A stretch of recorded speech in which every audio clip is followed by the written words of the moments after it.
নির্মম হত্যাযজ্ঞের কারণে। স্বৈরাচারী শাসকের নির্দেশে পরিচালিত হত্যাযজ্ঞের সামনে নির্ভীক চিত্তে দাঁড়িয়েছিল এদেশের ছাত্র, শ্রমিক, জনতা। তাদের সম্মুখভাগে ছিলেন আমাদের অদম্য নারীরা। দেশকে স্বৈরাচার মুক্ত করতে অকাতরে জীবন উৎসর্গ করেছেন তাঁরা। আজকের দিনে আমি জাতির সূর্য সন্তান জুলাই শহীদদের গভীর শ্রদ্ধার সঙ্গে স্মরণ করছি। জুলাইয়ে যারা আহত হয়েছেন, চিরতরে পঙ্গু হয়েছেন, দৃষ্টি হারিয়েছেন, জাতির পক্ষ থেকে আমি তাদের প্রতি শ্রদ্ধা ও কৃতজ্ঞতা জানাচ্ছি। প্রিয় দেশবাসী, গত এক বছরে আমরা অনেক সংকট ও সম্ভাবনার মধ্য দিয়ে পার করেছি। অনেক ঘটনা, দুর্ঘটনা আমাদের গভীরভাবে বেদনাহত করেছে। সর্বশেষ মাইলস্টোন কলেজে বিমান বিধ্বস্ত হয়ে ঝরে গেছে আমাদের কোমলমতি শিশুসহ বেশ কিছু মানুষের প্রাণ। আগুনে পুড়ে আহত হয়েছেন অনেকেই। এই ঘটনা আমাদের সবাইকে শোকস্তব্ধ করে দিয়েছে। এই দুর্ঘটনায় নিহতদের আত্মার শান্তি কামনা করছি। যারা এখনো হাসপাতালে চিকিৎসাধীন তাদের দ্রুত আরোগ্য কামনা করছি। এই ভয়াবহ দুর্ঘটনার পর সিঙ্গাপুর, চীন, ভারত সহ কয়েকটি দেশের যে সকল চিকিৎসক এবং নার্স আহতদের সেবায় অক্লান্ত পরিশ্রম করেছেন তাদের প্রতি কৃতজ্ঞতা জানাচ্ছি। যারা রক্ত দিয়ে আহতদের পাশে দাঁড়িয়েছেন কৃতজ্ঞতা জানাচ্ছি তাদের প্রতিও। প্রিয় দেশবাসী, জুলাই অভ্যুত্থানের পর আমরা অনেক দূর পথ অতিক্রম করে এসেছি। আমাদের জাতীয় জীবনে শান্তি শৃঙ্খলা ফিরে এসছে, অর্থনীতিতে গতিশীলতা এসছে, সংকট দূর হয়েছে। মাত্র কয়েকদিন আগে যুক্তরাষ্ট্রের সঙ্গে আমরা সফলতার সঙ্গে শুল্ক আলোচনা সমাপ্ত করেছি। এর ফলে আমাদের অর্থনীতির সম্ভাবনা বহুগুণ বেড়ে গিয়েছে। যখন এক বছর আগে আমাদের অন্তর্বর্তীকালীন সরকার 16 বছর ব্যাপী একটানা ধ্বংসযজ্ঞ এবং লুটপাটে বিধ্বস্ত এক অর্থনীতির দায়িত্ব নিয়েছিলাম, তখন কারোরই মনে হচ্ছিল না এই বিধ্বস্ত অর্থনীতিকে আবার সহজে চালু করা যাবে। মাত্র এক বছরের মধ্যে প্রতিশ্রুতি দিয়েছিলাম 2026 সালের জুনের মধ্যে দেশের আগামী জাতীয় সংসদ নির্বাচন আয়োজন করব। তবে নির্বাচনের আগে আমাদের অত্যাবশ্যকীয় কয়েকটি কাজ সম্পন্ন করতে হবে। এর মধ্যে অন্যতম হল জুলাই ঘোষণাপত্র ও জুলাই সনদ। আজ জুলাই গণ অভ্যুত্থান দিবসে সকল রাজনৈতিক দলকে সঙ্গে নিয়ে আমরা জাতির কাছে জুলাই ঘোষণাপত্র উপস্থাপন করেছি। এই ঘোষণাপত্রে মহান মুক্তিযুদ্ধ সহ বাংলাদেশের মানুষের অতীতের বিভিন্ন ঐতিহাসিক ও গণতান্ত্রিক সংগ্রাম থেকে শুরু করে জুলাই অভ্যুত্থানের প্রেক্ষাপট বর্ণনা করা হয়েছে। আমাদের 3টি দায়িত্ব ছিল: সংস্কার, বিচার ও নির্বাচন। জুলাই অভ্যুত্থানের ছাত্র, শ্রমিক, জনতা দেয়ালে দেয়ালে যে প্রত্যাশার কথা লিখে রেখেছিল তার অন্যতম ফোকাস ছিল রাষ্ট্র ব্যবস্থার গণতান্ত্রিক সংস্কার। সেই লক্ষ্যে আমরা বেশ কয়েকটি সংস্কার কমিশন গঠন করেছিলাম। তাদের মধ্যে প্রধান প্রধান সংস্কার কমিশনগুলো যে সুপারিশ পেশ করেছে সেগুলোর মধ্যে স্বল্প সময়ের মধ্যে আশু বাস্তবায়নযোগ্য বহু সংস্কার আমরা ইতিমধ্যে সম্পন্ন করেছি। এই সংস্কারগুলোর মাধ্যমে অর্থনৈতিক খাত, বিচার ব্যবস্থা ও জনপ্রশাসনে গতিশীলতা আসবে, স্বচ্ছতা ও জবাবদিহিতা বহুলাংশে বৃদ্ধি পাবে, দুর্নীতি, অনিয়ম ও হয়রানি হ্রাস পাবে। দীর্ঘমেয়াদী সংস্কার কাজ বাস্তবায়নের লক্ষ্যে আমরা জাতীয় ঐকমত্য কমিশন গঠন করেছিলাম।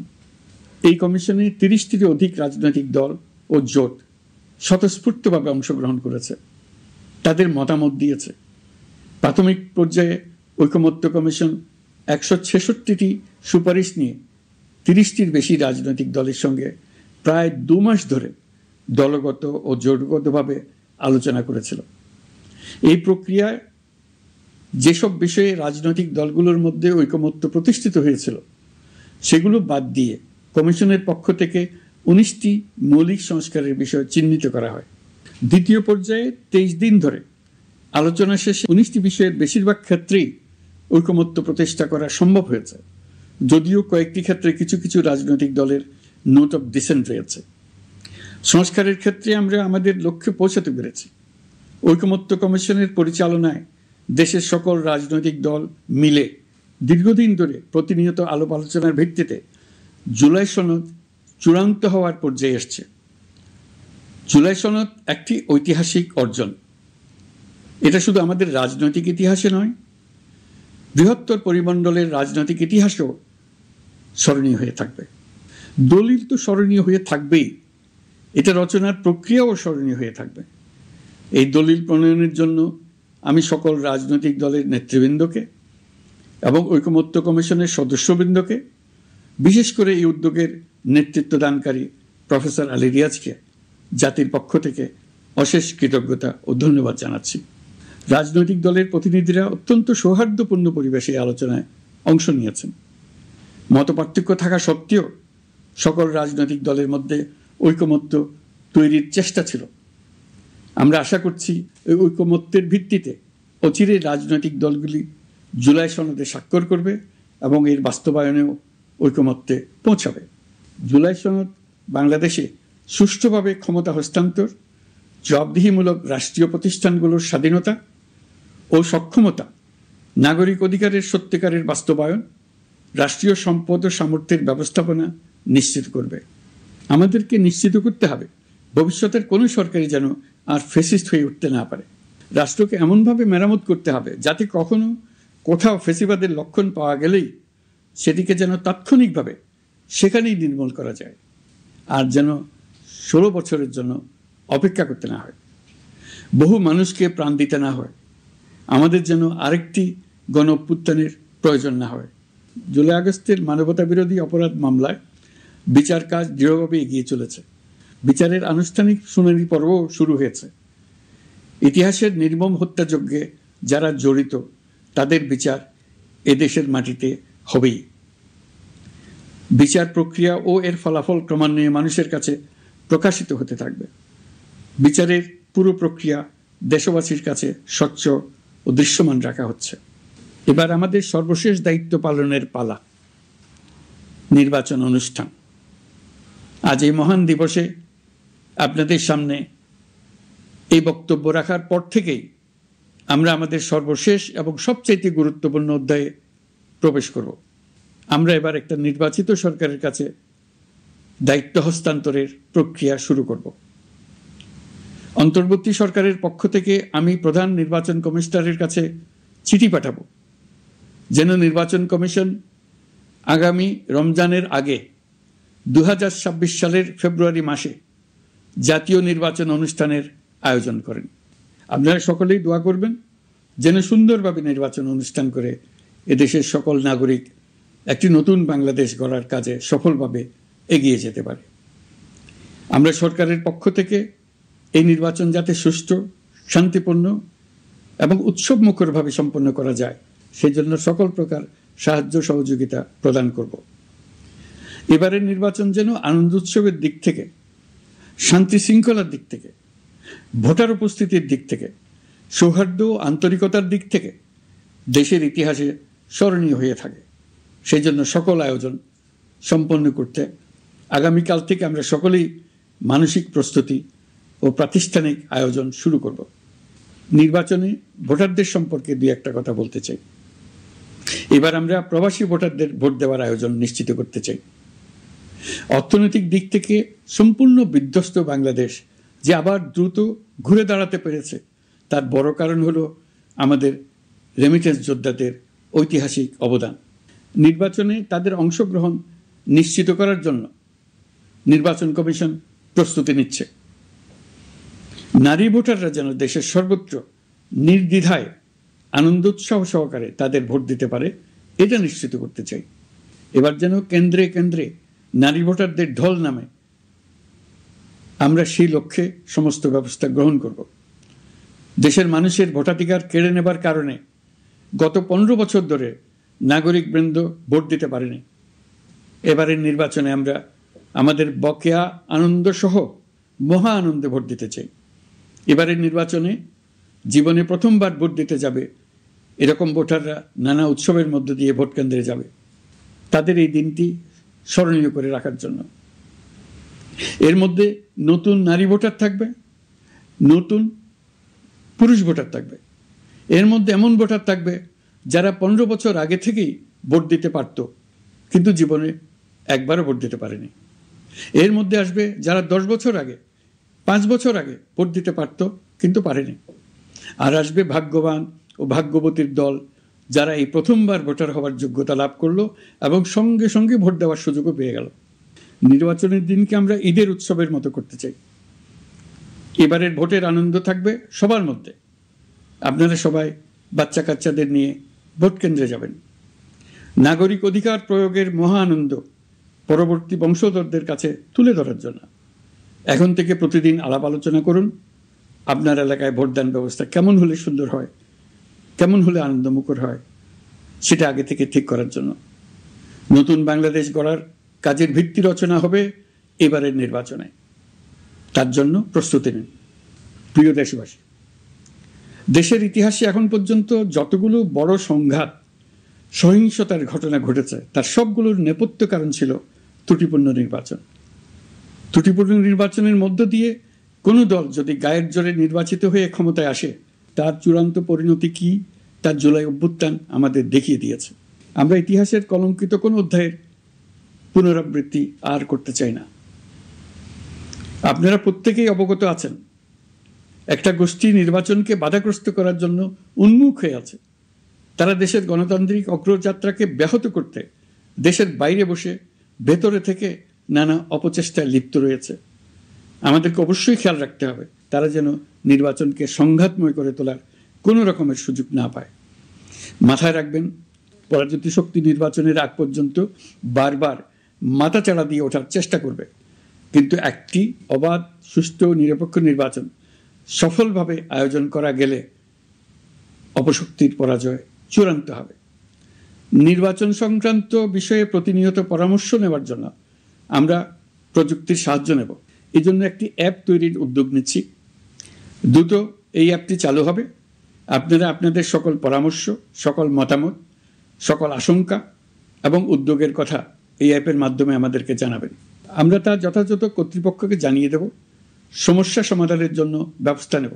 রাজনৈতিক দলগুলোর প্রতি আমার আহ্বান থাকবে, আপনাদের নির্বাচনী ইশতেহারে, আপনাদের প্রতিশ্রুতি, প্রতিজ্ঞা, পরিকল্পনায় কোনো কিছুতেই যেন তরুণরা বাদ না পড়ে, নারীরা বাদ না পড়ে। মনে রাখবেন, যে তরুণ তরুণীরা বাংলাদেশকে বদলে দিয়েছে, তারা বিশ্বকেও বদলে দেওয়ার ক্ষমতা রাখে। আপনার দল থেকে তাদেরকে সেই সুযোগ দেওয়ার উদ্যোগ নেন। আগামী নির্বাচনে সবাই নিরাপদে যার যার পছন্দের প্রার্থীকে ভোট দেবে, এটা নিয়ে কারো কোনো আপত্তির সুযোগ রাখা যাবে না। আমরা সবাই সবার পছন্দের প্রতি সম্মান দেখাবো, এটাই হোক আমাদের প্রতিজ্ঞা। প্রিয় দেশবাসী, আপনারা জানেন, সরকার দায়িত্ব গ্রহণের পরপরই দেশের দক্ষিণ ও উত্তরাঞ্চলে যে ভয়াবহ বন্যা পরিস্থিতি তৈরি হয়েছিল, তা ফসল উৎপাদনে ব্যাপক ক্ষতি সাধন করেছে। এর ফলে নিত্য প্রয়োজনীয় পণ্যের মূল্যবৃদ্ধির আশঙ্কা হয়েছিল। তবে সংশ্লিষ্ট প্রতিষ্ঠান ও কর্তৃপক্ষের যথাযথ পদক্ষেপ, নজরদারি ও মধ্যস্বত্বভোগীদের দৌরাত্ম্য কমানোর ফলে এটি এড়ানো গেছে। বিশেষ করে এবছরের পবিত্র মাহে রমজান মাস থেকে শুরু করে এখন পর্যন্ত বাজার পরিস্থিতি স্থিতিশীল রয়েছে। মূল্যস্ফীতির নিয়ন্ত্রণ ছিল আমাদের জন্য সবচেয়ে বড় চ্যালেঞ্জ। ভঙ্গুর অর্থনীতি ও বন্যার কারণে খাদ্য মূল্যস্ফীতি হয়েছিল প্রায় 14%। এখন সেটা অর্ধেকে নেমে আসছে। আমরা আশা করছি ডিসেম্বরের মধ্যে এটা 6% নেমে আসবে। এই জুন মাসে দেশের সার্বিক মূল্যস্ফীতি কমে 8.48% হয়েছে, যা বিগত 35 মাসের মধ্যে সর্বনিম্ন। এই নিয়ে 4 মাস ধরে সার্বিক মূল্যস্ফীতি ক্রমান্বয়ে কমেছে। বর্তমান অন্তর্বর্তীকালীন সরকারের প্রতি প্রবাসীদের অসীম আস্থার ফলে মুদ্রাবাজারেও স্থিতিশীলতা ফিরে এসছে। গত অর্থ বছরে ব্যাংকিং চ্যানেলে রেকর্ড $3033 কোটি প্রবাসী আয় দেশে এসছে। রপ্তানি আয়ে প্রায় 9% প্রবৃদ্ধি হয়েছে। এর ফলে টাকা শক্তিশালী হয়েছে। অনেক বছর পর ডলারের বিপরীতে টাকার মান বাড়ছে। গত 11 মাসে বৈদেশিক পাওনাদারদের পাওনা সুদ ও আসল বাবদ $4 বিলিয়ন, অর্থাৎ $400 কোটি অর্থ পরিশোধ করা হয়েছে, যা এ যাবৎকালের সর্বোচ্চ। আগের বকেয়া আদায় পরিশোধের পরও বৈদেশিক মুদ্রার রিজার্ভ বাড়ছে। আগামীতে এই ধারা বজায় থাকবে বলে আমরা আশা করি। বিদেশি বিনিয়োগ বৃদ্ধিতে বিভিন্ন উদ্যোগ নেওয়ার ফলে এই বছরের প্রথম 3 মাসে বিদেশি বিনিয়োগ এসছে 10,500 কোটি টাকা। গত বছরের একই সময়ের তুলনায় এটা দ্বিগুণেরও বেশি। আর অক্টোবর থেকে হিসাব করলে 6 মাসে ফরেন ডাইরেক্ট ইনভেস্টমেন্ট এসছে 16,500 কোটি টাকা, যা গত সরকারের আমলের শেষ 6 মাসের তুলনায় দ্বিগুণ। কর্মসংস্থান সৃষ্টি অন্তর্বর্তীকালীন সরকারের অন্যতম বড় লক্ষ্য। সম্প্রতি হংকং ভিত্তিক শিল্পগোষ্ঠী হান্ডা বাংলাদেশের বস্ত্র ও তৈরি পোশাক খাতে $250 মিলিয়ন বিনিয়োগের প্রতিশ্রুতি নিয়ে এসছে, যা এই খাতে চীনা কোনো কোম্পানির একক সর্বোচ্চ বিনিয়োগ। তাদের এই বিনিয়োগের ফলে 25,000 লোকের কর্মসংস্থান হবে। আমরা দৃঢ়ভাবে বিশ্বাস করি হান্ডার এই বিনিয়োগ আরও চীনা কোম্পানিকে এই দেশে বিনিয়োগের জন্য উৎসাহিত করবে। এর মাধ্যমে আমাদের তরুণ তরুণীদের কর্মসংস্থানের পথ খুলবে। গত 16 বছরে দেশ থেকে যে বিপুল পরিমাণ অর্থ পাচার হয়ে গিয়েছে, আমরা সেটা ফিরিয়ে আনার উদ্যোগ নিয়েছি। এই দীর্ঘ আইনি প্রক্রিয়ার জন্য সরকার নামকরা বিদেশি আইনি প্রতিষ্ঠানকে নিয়োগ দিয়েছে।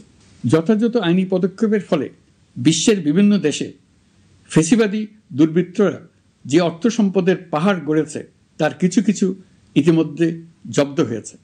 এই কার্যক্রম সঠিকভাবে চালিয়ে যেতে পারলে অল্প সময়ের মধ্যে আরও কিছু ইতিবাচক ফলাফল পাওয়া যাবে বলে আমি বিশ্বাস করি। দেশের ভেঙে পড়া অর্থনীতিকে মজবুত করতে হলে আমাদের চিন্তায় মৌলিক পরিবর্তন আনতে হবে। আমি বরাবরই বলে এসেছি, এদেশের নদী ও বিশাল সমুদ্র আমাদের মূল্যবান সম্পদ। আমরা এই সম্পদকে কাজে লাগিয়ে সমান্তরালভাবে পানিভিত্তিক অর্থনীতি গড়ে তুলতে চাই। আমরা প্রায় ভুলে যাই যে বঙ্গোপসাগরের একটা অংশও আমাদের দেশ। এর পরিমাণ আমাদের মোট জমির পরিমাণের চাইতে বেশি। আমরা প্রায় সবসময় জমিভিত্তিক আমাদের অর্ধেক দেশ নিয়ে মাথা ঘামাই, বাকি পানিভিত্তিক অর্ধেক দেশকে হিসাবেই ধরি না, কারণ আমরা ওই অংশে বসবাস করি না। আমরা তো হাওর বাওরেও বসবাস করি না, তাই বলে তো তাকে হিসাবের বাইরে রাখি না। এখন থেকে আমাদের অংশের বঙ্গোপসাগরকে আমরা আমাদের দেশের মূল্যবান অংশ, এই কথা সবসময় মাথায় রেখে অগ্রসর হব। এই অংশের পানির উপর দিয়ে দেশ বিদেশের সঙ্গে আমরা বাণিজ্য করব, তার মাধ্যমে আমরা পুরো পৃথিবীকে আমাদের প্রতিবেশী বানাবো। এই পানির মধ্যে আছে অফুরন্ত সম্পদ, মৎস্য সম্পদ, যা প্রতি বছর ফসল দেয়। এই পানির নিচে আছে অফুরন্ত গ্যাস। এর সব কিছুকে নিয়েই প্রতিনিয়ত আমাদের চিন্তাভাবনাকে চালিত করতে হবে। বর্তমান সরকার চট্টগ্রাম বন্দর ব্যবস্থাপনাকে নতুন করে সাজানোর উদ্যোগ নিয়েছে। সরকার সম্প্রতি বাংলাদেশ নৌবাহিনী পরিচালিত ড্রাই ডক লিমিটেডকে নিউ মুরিং টার্মিনাল কন্টেইনার হ্যান্ডলিংয়ের দায়িত্ব দিয়েছে। তারা কাজ শুরু করা মাত্রই কিছু ইতিবাচক পরিবর্তন এসছে। প্রথম 2 সপ্তাহে দেখা গেছে আগের তুলনায় প্রতিদিন গড়ে 225টি বেশি কন্টেইনার হ্যান্ডলিং হচ্ছে। এই বন্দরকে আধুনিকভাবে গড়ে তোলা গেলে তা শুধু বাংলাদেশের অর্থনীতিতেই ভূমিকা রাখবে না, নেপাল, ভুটান সহ পার্শ্ববর্তী অঞ্চলের অর্থনীতিতে ইতিবাচক ভূমিকা রাখতে সক্ষম হবে। বিনিময়ে তারাও উপকৃত হবে, আমরাও উপকৃত হব। আমাদের উপকূল অঞ্চল অফুরন্ত সম্ভাবনার আধার। কুমিরা থেকে টেকনাফ পর্যন্ত নানা বন্দরের কর্মচাঞ্চল্যে সমগ্র উপকূল অঞ্চলকে দক্ষিণ এশিয়ার একটি গুরুত্বপূর্ণ অর্থনৈতিক প্রাণকেন্দ্র হিসেবে প্রতিষ্ঠা করবে। এই পুরো অঞ্চলে অনেকগুলো শিল্পাঞ্চল গড়ে উঠবে শুধু সমুদ্রের সান্নিধ্য এবং তার ব্যবহারের দক্ষতার কারণে। সমুদ্র উপকূলীয় অঞ্চলের সম্পদ ও পরিবেশের টেকসই ব্যবহার নিশ্চিত করতে আমাদের বন্ধু দেশগুলোর সঙ্গে আলোচনা শুরু করেছি। তারা উৎসাহ সহকারে সাড়া দিয়েছেন। গভীর সমুদ্রকে আমরা এখনও আমাদের কল্যাণে কাজে লাগাতে পারিনি।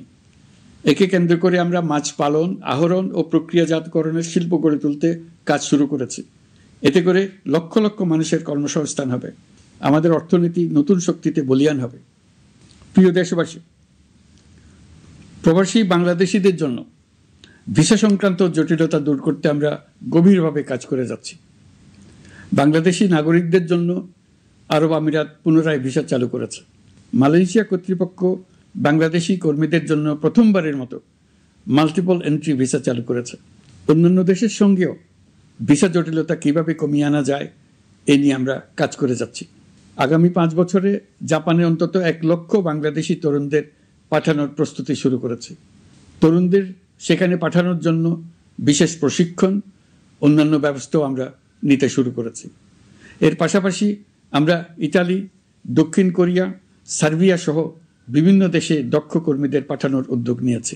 সৌদি আরব, জর্ডান, ওমান সহ বিভিন্ন দেশে নথিপত্রের কারণে যে প্রবাসীরা ইরেগুলার হয়ে গিয়েছিলেন তাদেরকে রেগুলারাইজ করার জন্য ব্যবস্থা নিয়েছে। আমরা বিভিন্ন দেশের সঙ্গে বিদ্যমান চুক্তিগুলোকে পর্যালোচনা করে দেখছি যাতে আমাদের প্রবাসী ভাই বোনদের জন্য সেগুলো স্বস্তিদায়ক হয়। দেশে এবং দেশের বাইরে বাংলাদেশের নাগরিকরা যে যেখানে অবস্থান করছে তারা যাতে সব ধরনের নাগরিক সুবিধা পান, আমরা সেই বিষয়ে উদ্যোগ নিয়েছি। চলতি বছর আমাদের নানা উদ্যোগের ফলে প্রায় ৮৭,০০০ বাংলাদেশি সুষ্ঠুভাবে হজ পালন করতে পেরেছেন। হজের ব্যয়ও অন্যান্য বছরের তুলনায় আমরা কমিয়ে আনতে পেরেছি। হাজিরা যাতে নির্বিঘ্নে হজ সম্পন্ন করতে পারে সেজন্য লাব্বায়েক নামে অ্যাপ চালু করেছে, যার মাধ্যমে ঘরে বসেই হাজিদের আত্মীয় স্বজন, পরিবার পরিজন তাদের অবস্থান প্রতি মুহূর্তে জানতে পেরেছেন। এই বছর দক্ষিণ এশিয়ার অন্যান্য দেশগুলোতেও আমাদের হজ ব্যবস্থাপনা প্রশংসিত হয়েছে। আগামী বছরের হজ ব্যবস্থাপনা যেন আরও নির্বিঘ্নে সম্পন্ন করা যায় সেজন্য মন্ত্রণালয় এখন থেকেই প্রস্তুতি নিতে শুরু করেছে। প্রিয় দেশবাসী, জুলাই গণঅভ্যুত্থানে তরুণ শিক্ষার্থীদের পাশে ঢাল হয়ে দাঁড়িয়েছিলেন আমাদের বাবা মা ও শিক্ষকরা। আমাদের বাবা মায়েরা তাদের সন্তানকে বহু কষ্টে বড় করে বিশ্ববিদ্যালয়ে পাঠায়। লেখাপড়া শেষ করে অনেক ছাত্র অসুস্থ হয়ে বের হয়। এর কারণ আবাসিক হলের নোংরা পরিবেশ, খাবারের নিম্নমান, তার উপর দলীয় সন্ত্রাসীদের দমনপীড়ন। বিশ্ববিদ্যালয়ে পড়াশোনার পরিবর্তে প্রতিদিন শিক্ষার্থীদের জোর করে রাজনৈতিক দলের প্রোগ্রামে নিয়ে যাওয়া হতো।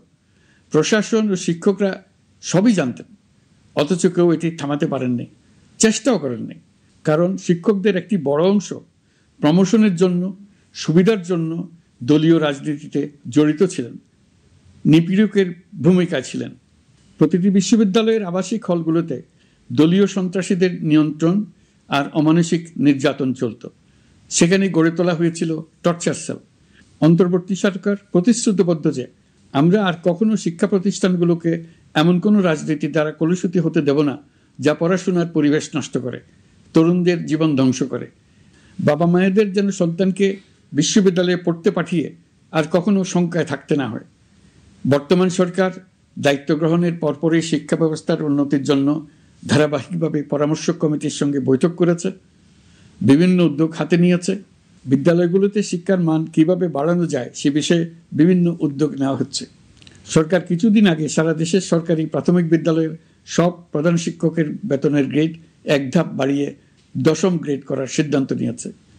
এটি একটি যুগান্তকারী সিদ্ধান্ত। প্রাথমিক বিদ্যালয়গুলিতে শূন্য পদে 6,500 প্রধান শিক্ষক নিয়োগের প্রক্রিয়া চলছে। প্রাথমিকের পড়াশোনার পদ্ধতিগত পরিবর্তনের দিকেও আমরা মনোযোগ দিচ্ছি। সব স্কুলে ইন্টারনেট সংযোগ ও মাল্টিমিডিয়া শ্রেণীকক্ষ তৈরির নির্দেশ দেওয়া হয়েছে। পার্বত্য চট্টগ্রামে কমপক্ষে 100টি স্কুলে এবছরের মধ্যেই ই-লার্নিং চালু হবে। ঢাকা চট্টগ্রামের অভিজ্ঞ শিক্ষকরা প্রযুক্তির সহায়তায় এসব স্কুলে শিক্ষকতা করে সেখানকার শিক্ষক ঘাটতি পূরণ করবেন। যেসব এলাকায় বিদ্যুতের ঘাটতি রয়েছে সেখানে সোলার প্যানেল বসিয়ে বিদ্যুতের ঘাটতি নিরসন এবং মোবাইল নেটওয়ার্ক ও স্টারলিংক পরিষেবা ব্যবহার করে এই সংকট মোকাবেলা করা হচ্ছে। স্কুলগুলোতে মেয়েদের জন্য বিশেষ ব্যবস্থা গ্রহণ করে তাদের পড়াশোনার উপযোগী করে তোলা হচ্ছে। স্কুলের অবকাঠামোকে নারীবান্ধব করে তুলতে স্কুল ভবন নির্মাণের সময় কমিটিতে নারী স্থপতি রাখার নিয়ম করা হয়েছে। আমাদের লক্ষ্য হলো স্কুল ভবনের ডিজাইন থেকে শুরু করে পড়াশোনার পরিবেশ চিন্তাভাবনায় মেয়েদেরকে বিশেষভাবে গুরুত্ব দেওয়া, যাতে তারা ব্যক্তিগত নিরাপত্তা ও স্বাস্থ্যের দিক থেকে স্বস্তিদায়ক পরিবেশে পড়াশোনা করতে পারে। প্রিয় দেশবাসী, জুলাই গণঅভ্যুত্থানে শহীদ ও আহত যোদ্ধাদের জন্য আমরা নিরলসভাবে কাজ করে যাচ্ছি। এখন পর্যন্ত 775টি শহীদ পরিবারকে প্রায় 100 কোটি টাকার সঞ্চয়পত্র ও মাসিক ভাতা বাবদ ব্যাংক চেক দেওয়া হয়েছে। অবশিষ্ট যারা আছেন তাদেরও কয়েকটি আইনগত বিষয় নিষ্পত্তি সাপেক্ষে সঞ্চয়পত্র দেওয়ার প্রক্রিয়া চলছে। এর পাশাপাশি আহত 13,800 জন জুলাই যোদ্ধাকে 3টি ক্যাটাগরিতে নগদ টাকা ও চেক বাবদ 153 কোটি 4 লাখ টাকা প্রদান করা হয়েছে।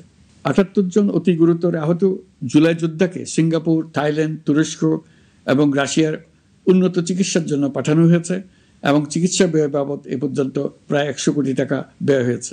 আহতদের পুনর্বাসনের জন্য সরকারের সবকটি মন্ত্রণালয়ের সম্মিলিত প্রচেষ্টায় বিভিন্ন ধরনের উদ্যোগ নেওয়া হচ্ছে। ফ্যাসিবাদী সরকারের আমলে দেশের শহরে বন্দরে হাজারো প্রতিষ্ঠান, সড়ক, সেতু, সেনানিবাস, যুদ্ধজাহাজ, স্কুল, কলেজ, বিশ্ববিদ্যালয়ের নাম পরিবর্তন করে স্বৈরাচার তার নিজের এবং নিজের পরিবারের সদস্যদের নামে চালু করেছিল। আমরা সব নাম পরিবর্তন করে আগের নাম বা মানানসই নাম করে দিয়েছি। প্রিয় দেশবাসী, অন্তর্বর্তীকালীন সরকার এমন এক অবস্থায় দেশের দায়িত্বভার গ্রহণ করেছিল যখন প্রতিটি গণতান্ত্রিক প্রতিষ্ঠান, অফিস, আদালত বিধ্বস্ত অবস্থায় ছিল। আমাদের প্রথম এবং প্রাথমিক কাজ ছিল এই প্রতিষ্ঠানগুলো সংস্কার এবং পুনর্নির্মাণে হাত দেওয়া, আইনশৃঙ্খলা বাহিনী পুনর্গঠন, অর্থনীতি পুনরুদ্ধার, আইন আদালত, নির্বাচন কমিশন সহ যাবতীয় গণতান্ত্রিক প্রতিষ্ঠানকে সচল করা এবং নাগরিকদের নিকট দায়বদ্ধ করে তোলা। রক্তাক্ত জুলাই ছিল স্বৈরাচারের বিরুদ্ধে তরুণদের পুঞ্জীবিত ক্ষোভের বহিঃপ্রকাশ।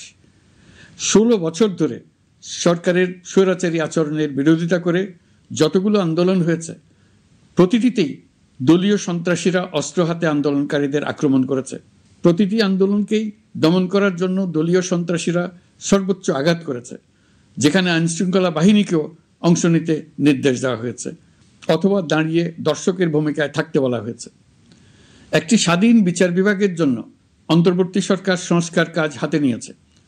বিচার বিভাগীয় সংস্কার কমিশনের প্রস্তাবনা অনুযায়ী সুপ্রিম কোর্ট বিচারক নিয়োগ সহ যে সকল কাজ এই সরকার স্বল্প সময়ের মধ্যে করে যেতে পারবে, সে সকল কাজের অধিকাংশ ইতিমধ্যে সম্পন্ন করা হয়ে গেছে। বাকি কাজ চলমান রয়েছে। স্বৈরাচার আমলে দলীয় বাহিনীতে পরিণত হওয়া ভঙ্গুর আইনশৃঙ্খলা বাহিনীকে নতুন করে গড়ে তোলার জন্য আমরা সর্বোচ্চ ব্যবস্থা নিয়েছি। আইনশৃঙ্খলা বাহিনী দ্বারা কোনো মানবাধিকার লঙ্ঘন যাতে না ঘটে, সেই জন্য পুলিশ সদর দপ্তরে একটি সেল কার্যকর করা হয়েছে, যেখানে মানবাধিকার সহ পুলিশ সদস্যদের মাধ্যমে সংগঠিত যে কোনো অপরাধের বিষয়ে অভিযোগ করা যায়। এই সমস্ত সেল অন্যান্য আইন প্রয়োগকারী সংস্থার প্রধান কার্যালয়েও স্থাপন করা হচ্ছে। আসামিদের জিজ্ঞাসাবাদ হবে স্বচ্ছ কাচের ঘরে।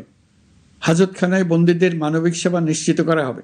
অভিযান পরিচালনার সময় পুলিশ যেন জিপিএস ট্র্যাকিং সিস্টেম ডিভাইস সহ বডি ক্যামেরা পরিধান করেন তা নিশ্চিত করা হবে। পুলিশ যেন আর কখনোই কোনো আন্দোলন দমনে প্রাণঘাতী অস্ত্র ব্যবহার করতে না পারে, সেই ব্যবস্থা নেওয়া হয়েছে। বেআইনি সমাবেশে বল প্রয়োগের ক্ষেত্রে জাতিসংঘের স্বীকৃত 5টি ধাপ অনুযায়ী পুলিশ সদস্যদের প্রশিক্ষণ দেওয়া হচ্ছে।